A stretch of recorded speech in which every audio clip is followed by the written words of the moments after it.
পুলিশের হাত ছেড়ে দে ছুট পালালো বাংলাদেশি আসামি। মুর্শিদাবাদের কেন্দ্রীয় সংশোধনাগার থেকে মেডিকেল করাতে এসে পুলিশের নজর এড়িয়ে পালিয়ে গেল এক বাংলাদেশি আসামি। পলাতক ওই যুবকের নাম শামিউল ইসলাম। তিনি গত প্রায় 6 মাস ধরে মুর্শিদাবাদের কেন্দ্রীয় সংশোধনাগারে বন্দী ছিলেন। বুধবার তাকে মেডিকেল পরীক্ষা করার জন্য মুর্শিদাবাদ মেডিকেল কলেজ হাসপাতালে আনা হয়। পর্যাপ্ত পুলিশি নিরাপত্তা থাকা সত্ত্বেও হঠাৎই পুলিশের হাত ছাড়িয়ে এক দৌড়ে পালিয়ে যান শামিউল ইসলাম।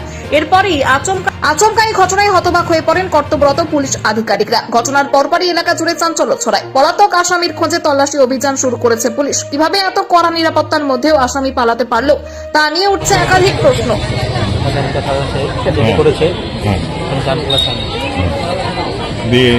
কোথা থেকে হয়েছে সংশোধনাগার? কোথা থেকে হয়েছে এটা ধরা খেয়েছে, কোথা থেকে এটা আমি বলতে পারবো না। বাংলাদেশ তো অনেক অনেক মানুষই আছে, মনে করেন অধিকাংশ মানুষ এখানে 1000-1200 মতো মানুষ আছে। মনে করেন বহরমপুর সংশোধনাগার, বহরমপুর সেন্ট্রাল জেল ছিল। জামিন হচ্ছে না, জামিন হবে না, আমাদের হবে হলো আপনার সাজা কাটাচ্ছে, জান খোলা ছিল, আমাদেরকে উদ্যোগ করবে বাংলাদেশের বর্ডার ছেড়ে দিবে। কিন্তু এটা করছে না, অনেকদিন যাবে এই সমস্যাটা। জেল থেকে যখন নিয়ে আসছিল হাসপাতালে সেই সময় পালিয়ে যায়। হ্যাঁ, বাংলাদেশ সরকার নিচ্ছে না, বাংলাদেশ সরকার নিচ্ছে না। আবার কি আমাদের বাংলাদেশের নির্বাচন আছে তো 12 তারিখে, এখন বলতেছিল এই 9 তারিখে একটা গাড়ি ছাড়া কথা ছাড়েনি। এখন দেখা যাক ভোটের পরে কিছু গাড়ি ছাড়ে কিনা।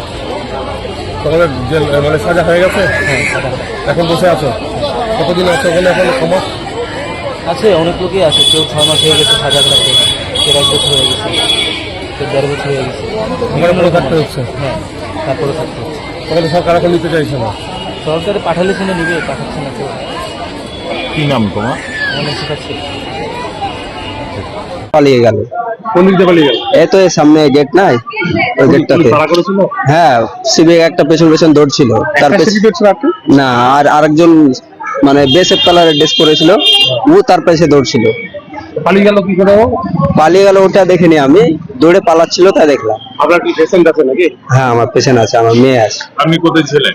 আমি ওই সামনে হসপিটালের সামনে বসে ভাত খাচ্ছিলাম। কি নাম আপনার?